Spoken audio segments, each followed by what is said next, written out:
ഇവിടെ വരുന്നതിന് ശേഷം ദാസനാകെ തളർന്നുപോയി. അതുകൊണ്ട് അതിനെക്കുറിച്ച് ഞാനൊന്നും ചോദിച്ചില്ല അവനോട്. ഞാനിപ്പോഴും അവളെ പറ്റി അന്വേഷിക്കാറുണ്ട്. വേറൊന്നിനല്ല, അവള് ജീവനോടെ ഉണ്ടോ ഇല്ലയോ എന്ന് അറിയാൻ വേണ്ടിയാണ്.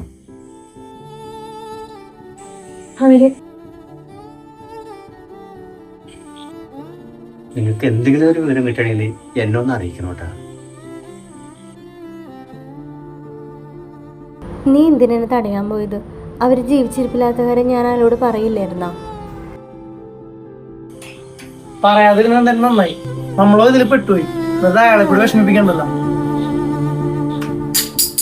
ഇതാരാണ് ഈ ദാസൻ? അയാളെ പറ്റി ഇവിടെ ഒന്ന് അന്വേഷിച്ച് നോക്കണോ? അങ്ങനെയാണെന്നുണ്ടെങ്കിൽ എന്തെങ്കിലും ഉപകാരം. അങ്കിൾ വിളിക്കുന്നുണ്ടല്ലോ. ഹലോ, എന്തായി?